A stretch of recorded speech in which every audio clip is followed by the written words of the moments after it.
সকলো নিগম কল্পতৰু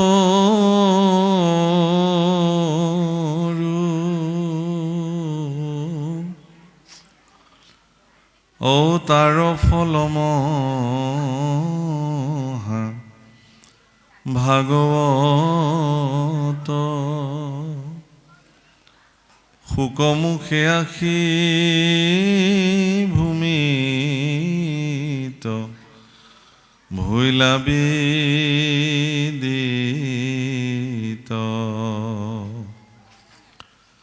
ৰসত চতুৰ যিটো জন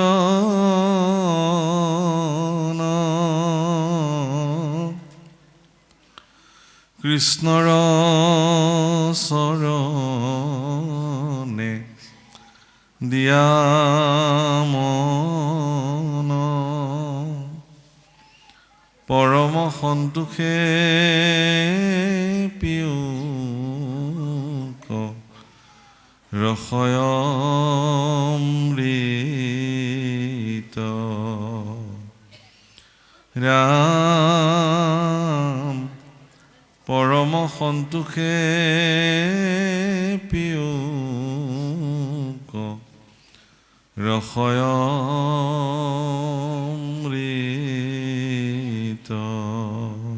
কৃষ্ণ।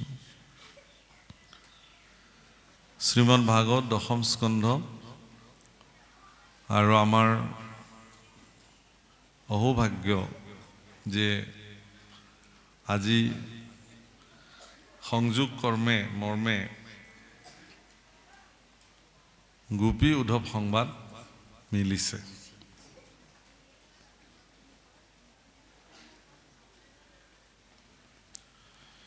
শ্ৰীমদ ভাগৱত শাস্ত্ৰ বাপসকল আইসকল, শ্ৰীমদ ভাগৱত শাস্ত্ৰ মূলতঃ এখন সংবাদ শাস্ত্ৰই হয়। প্ৰাৰম্ভণিৰ পৰা আপোনালোকে দেখে যদি সুখ পৰীক্ষিত সংবাদ, শৌনক সুত সংবাদ, বিদুৰ মৈত্ৰীয় সংবাদ, বিদুৰ উদ্ধৱ সংবাদ, উদ্ধৱ মৈত্ৰীয় সংবাদ,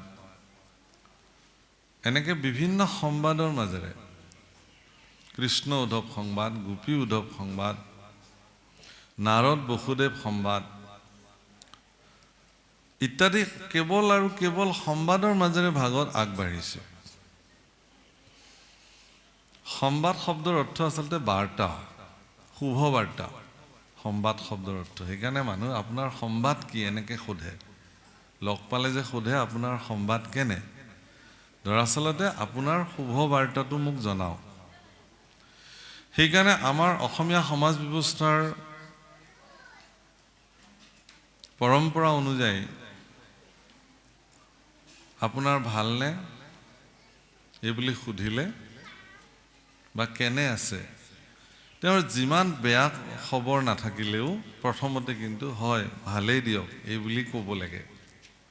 পিছত বেলেগ যি কয় ক'ব, কিন্তু প্ৰাৰম্ভণিতে হয় ঈশ্বৰে ৰাখিছে ভালেই দিয়ক, মংগল কুশল, আপোনাৰো নিশ্চয় কুশল। সংবাদ আচলতে এটা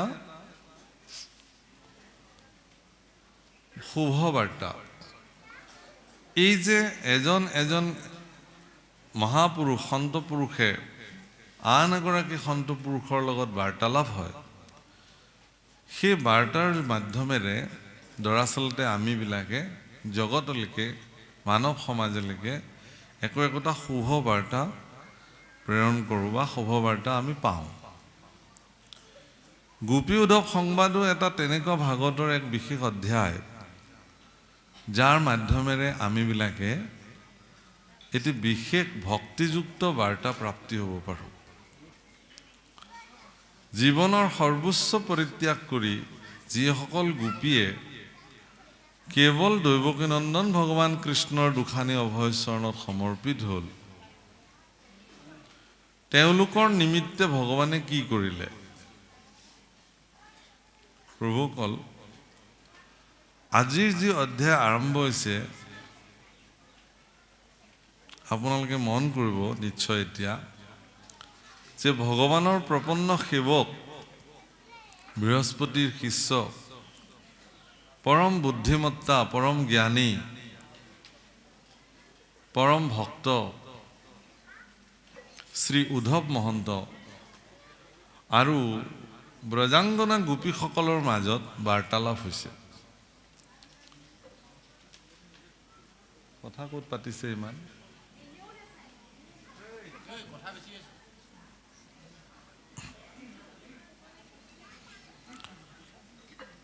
হে রাম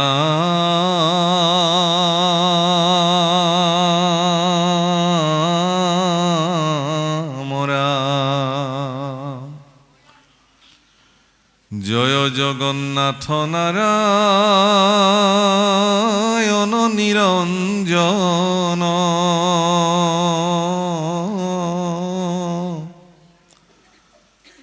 জয় দামোদর দেব দৈব কি নন্দন কৃষ্ণৰ চৰণে কৰি নতি 1200 শংকৰে ৰচিলা কথা মহাভাগৱত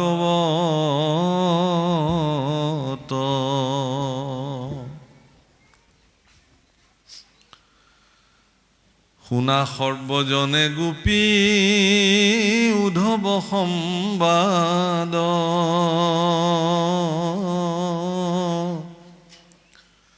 ও কোটিজন মৰ কৰি পাতক উচ্ছাদ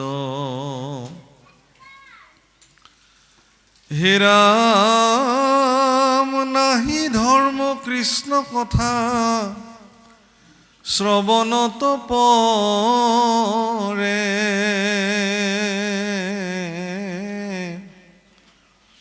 ও যাক শুনি মহা মহা পাপী নিস্তৰে।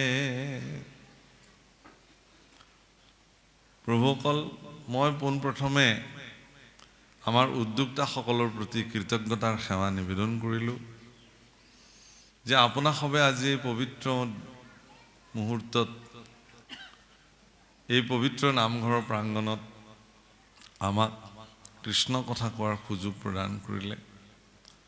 কিছু শাৰীৰিক অসুস্থতা ভগৱন্ত কৃপাত কিবাকে আহি উপস্থিত হৈছোঁ। কালি মই উদ্যোক্তাসকলক জনাইছিলোঁ যে যদি আপোনালোকে আজ্ঞা কৰে তেতিয়াহ'লে মই নগ'লেও হয় নেকি জনাবচোন বাৰু বুলি কৈছোঁ। কিন্তু ক'লে যে ভকত ভগৱন্তৰ আশীৰ্বাদ আছে, প্ৰভু আপোনাৰ সুস্থ হ'ব, আপুনি যেনে তেনে দেখা কৰক, আমাৰ ভকতসকল আপোনালৈ ৰৈ আছে। আৰু সঁচাকৈ ভকত আৰু ভগৱন্তৰ মহিমা, ভকতৰ এই আশীৰ্বাদে ৰাতিৰ ভিতৰতে মই সুস্থ হ'লোঁ। মানে এটাও টেবলেট নোখোৱাকৈ একমাত্ৰ আপোনালোকৰ দৰে শক্তিশালী ভক্তসকলৰ আশীৰ্বাদে আমাক সুস্থ কৰিলে আৰু নিজে বাহন চলাই আজি এইখিনিলৈকে আহি এনে সুন্দৰ এটি অধ্যায়। প্ৰভুসকল, গোপী উদ্ধৱ সংবাদৰ মাহাত্ম্য অত্যন্ত গভীৰ। আপোনালোকে গুৰুচৰিত চালে নিশ্চয় দেখিব যে মোৰ মহাপুৰুষ কৃপালু গুৰুজনাই যেতিয়া পোনপ্ৰথমবাৰৰ কাৰণে শৰণৰ ব্যৱস্থা কৰিছিলে, শৰণ দিবলৈ, তেতিয়া ততাতয়াকৈ গোপী উদ্ধৱ সংবাদ শাস্ত্ৰ লিখি তাকেই গুৰু আসনত থাপি প্ৰথমবাৰৰ কাৰণে শৰণ প্ৰদান কৰিছিল। অৰ্থাৎ এইকাৰণে গুৰুজনাৰ মানস পদত এই কথা বোধ কৰোঁ আহিছিল যে শৰণ যিহেতু ভক্তিৰ বীজ, গুৰুজনাই লিখিছে ভকতিৰ বীজ শৰণে সে নিজ প্ৰেম আনন্দ তাৰ ফল শৰণ বিনাই ভকতি কৰয় আৱা ঘটে যেন জল। শৰণ আৰু ভক্তি এটা মুদ্ৰাৰ ইপিঠি সিপিঠি। শৰণ অবিহনে ভক্তিও মিছা আৰু ভক্তি অবিহনে শৰণো মিছা। গতিকে এগৰাকী পূৰ্ণ পৰ্যায়ৰ সমৰ্পিত ভক্ত সিদিনাখন পূৰ্ণ পৰ্যায়ত ভগৱানৰ ওচৰত তেওঁ সমৰ্পিত হ'ব পাৰে যিদিনাখন তেওঁৰ ভিতৰত থকা ভক্তিয়ে তেওঁক ভগৱানৰ ওচৰত সমৰ্পিত হ'বৰ কাৰণে পূৰ্ণ প্ৰেৰণা প্ৰদান কৰে। পৰম জ্ঞানী হ'লেও এগৰাকী ব্যক্তি ঈশ্বৰৰ ওচৰত শৰণাপন্ন নহ'বও পাৰে। সৰ্বশাস্ত্ৰ শিৰোমণি হ'লেও তেওঁ ভগৱানৰ ওচৰত সমৰ্পিত নহ'বও পাৰে, শৰণ নল'বও পাৰে। তেওঁ জানে কিন্তু চব। জনা আৰু মনাৰ মাজত পাৰ্থক্য আছে। জানি নামে পখিলো শৰণ। যেতিয়া এজন ব্যক্তিয়ে জানে যে ভগৱান সৰ্বে সৰ্বা, ভগৱানৰ দুখানি অভয় চৰণ ব্যতিৰেক এই মনুষ্য জীৱনৰ কোনো মূল্য নাই, এই কথা যিদিনাখন অনুভৱ হ'ব, ভিতৰত থকা ভক্তিয়ে তেওঁক যেতিয়া এই কথাত প্ৰেৰণা দিব, সেইদিনাখন তেওঁ ভগৱানৰ দুখানি অভয় চৰণত নিজকে সমৰ্পিত কৰিব। হে প্ৰভুসকল, আপোনালোকে ভাবি ভাল পাব যে অৰ্জুনৰ নিচিনা পৰম জ্ঞানী অৰ্জুন, জ্ঞানৰে প্ৰতীক। আমাৰ ভিতৰত থকা যিটো জ্ঞান অৰ্জুনৰ প্ৰতীক। জ্ঞানৰ কাম কি? জ্ঞানী হ'লে তেওঁ কৰিব কি? প্ৰভুসকল, যেতিয়া কুৰুক্ষেত্ৰ যুদ্ধৰ প্ৰস্তুতি চলিলে, কুৰুক্ষেত্ৰ যুদ্ধৰ প্ৰস্তুতিৰ সময়ত দুৰ্যোধনে নিজৰ ফালেৰে আৰু অৰ্জুন যুধিষ্ঠিৰেও নিজৰ ফালেৰে নিজৰ নিজৰ পক্ষত কোন কোন বীৰসকলে আহি তেওঁলোকক সহযোগিতা কৰিব, এই সম্পৰ্কত তেওঁলোকে বিভিন্ন প্ৰান্তলৈ গৈ যোগাযোগ কৰিছে। আৰু এটা সময়ত এদিন এনেকুৱা এটা দিন সমাগত হ'ল, যিটো দিনত দ্বাৰকাধীশ ভগৱান কৃষ্ণৰ ওচৰলৈকে ব্ৰহ্ম মুহূৰ্ততে অৰ্জুনো গৈ ওলালে আৰু দুৰ্যোধনো গৈ ওলালে। ভগৱান কৃষ্ণই অৰ্জুনৰ পক্ষত থাকিম বুলি ক'লে, তাৰ বিপৰীতে নাৰায়ণী সেনা দুৰ্যোধনৰ লগত আহিলে। চৰ্তাৱলী আৰোপ কৰা হ'ল। ভগৱানে প্ৰতিজ্ঞা কৰিলে যে মই তোমাৰ যুদ্ধত থাকিম অৰ্জুন, কিন্তু মই যুদ্ধ নকৰোঁ, এনেই থাকিম। অৰ্জুনে বোলে সখী হ'ব, বোলে এনেই থাকিনো কি কৰিম, তোমাৰ ৰথখনকে মই চলাই দিম। প্ৰভুসকল, সাধাৰণতে সাৰথি কৰ্ম সমাজৰ অত্যন্ত তলৰ শ্ৰেণীৰ মানুহখিনিয়ে কৰে। কৃষ্ণ সাৰথি কৰিব লগা মানুহ নহয়, ব্যক্তি নহয়। কৃষ্ণ পৰম বীৰ, পৰম পৰাক্ৰমী। কংসৰ নিচিনা দুৰাচাৰীক আচাৰি মাৰি থৈ আহিছে সেই কৃষ্ণ, 7 বছৰ 8 বছৰ বয়সতে। সেই কৃষ্ণ সাধাৰণ পুৰুষ নহয়, পৰম পৰাক্ৰমী। গতিকে সেই কৃষ্ণ পুৰুষে এখন মহাৰণত, কুৰুক্ষেত্ৰ মহাৰণত কিন্তু বিনা অস্ত্ৰে বিনা যুদ্ধে তেওঁ থাকিব। অৰ্জুনে ক'লে কি যে প্ৰভু, তুমি মোৰ ৰথখনকে চলাবা, ঠিক আছে। 4টা ঘোঁৰাৰ নাকি লগাই বাঘজৰী ভগৱান কৃষ্ণৰ হাতত সমৰ্পিত কৰিলে। ভগৱান কৃষ্ণ আনন্দিত হ'ল। প্ৰভুসকল, জ্ঞানীসকলৰ এয়া কৰ্ম। কুৰুক্ষেত্ৰ যুদ্ধৰ যিখন ৰথ, সেই ৰথখন আমাৰ শৰীৰটোৱে, আমাৰ এই শৰীৰটোৱে ৰথ, আৰু এই সংসাৰখনে কুৰুক্ষেত্ৰ। আৰু ইয়াতে মন, বুদ্ধি, চিত্ত, অহংকাৰ, মনৰ 4টা স্বৰূপ এই শৰীৰৰূপী ৰথখনৰ উদাত্ত ঘোঁৰা। অৰ্জুন স্বয়ং যোদ্ধা, জ্ঞান স্বৰূপ শৰীৰৰ ভিতৰতে বিদ্যমান। জ্ঞানৰ অখণ্ড অস্ত্ৰৰ দ্বাৰা অজ্ঞানক নিপাত কৰি এন্ধাৰ বিনাশী পোহৰৰ গতিত গতি কৰা জ্ঞানৰ কাম। এতেকে মন, বুদ্ধি, চিত্ত, অহংকাৰ, পৰম চঞ্চল মনৰ যি 4টা স্বৰূপ, তাক একত্ৰ কৰি ভগৱান কৃষ্ণৰ চৰণত অৰ্পণ কৰিলে যে প্ৰভু, তুমি যেনেকে চলাবা আজিৰ পৰা এইখন ৰথ তেনেকে চলিব। শৰণাপন্নৰ প্ৰথম ষ্টেপ প্ৰভুসকল, প্ৰথমটো সোপান যে হে ভগৱান, এই শৰীৰটো আজিৰ পৰা তুমি যেনেকৈ চলাবা তেনেকৈ চলিব। সেইমতে কাম হ'ল, যুদ্ধত অৰ্জুন বিজয়ী হ'ল, আপোনালোকে জানে। প্ৰভুসকল, সেই অৰ্জুনো কিন্তু যুদ্ধৰ আৰম্ভণিতে বিষাদত পৰিলে, বিষাদত পৰিলে যে এইবিলাক মোৰ ইষ্ট কুটুম্ব, ভাতৃ মিত্ৰ বন্ধু, এওঁলোকক বধ কৰি পেলাই মইনো কেনেকৈ ৰজা হ'ম? তাতকৈ মই দেখোন ভিক্ষা খুজি খোৱাই ভাল। ভগৱান কৃষ্ণই কৈছে, স্বধৰ্মেই নিধনম শ্ৰেয় পৰো ধৰ্ম ভয়াৱহ। স্বধৰ্মত থাকি নৰে, ফল এৰি নিৰন্তৰে, কৰ্ম কৰে যাৰ যেন ভাও, কৰ্মত উপজে জ্ঞান, জ্ঞানে মোক্ষ সাধিবে ক। তৃতীয়টো কহিলা মাধৱে। গোবিন্দ মিশ্ৰই কৈছিল অসমীয়া গীতাত। তুমি কেনেকুৱা কৰ্ম? স্বধৰ্মত থাকি। স্বধৰ্ম মানে নিজৰ ধৰ্ম। সেই সময়ত নিজৰ ধৰ্ম মানে অৰ্জুনৰ কি? তেওঁতো ক্ষত্ৰিয় আছিল। ক্ষত্ৰিয়সকলৰ ধৰ্মই যুদ্ধ কৰা। ক্ষত্ৰিয়ই যেতিয়া যুদ্ধ কৰা বাদ দি পেলাই ভিক্ষা কৰাৰ কথা ক'ব, তেতিয়াহ'লেতো ডাঙৰ কথা হ'ব। গতিকে সেই অৰ্জুন, তুমি যুদ্ধ কৰিব লাগিব। অন্যায়ৰ বিৰুদ্ধে তুমি যুদ্ধ কৰাটো নিশ্চিত কৰিবই লাগিব।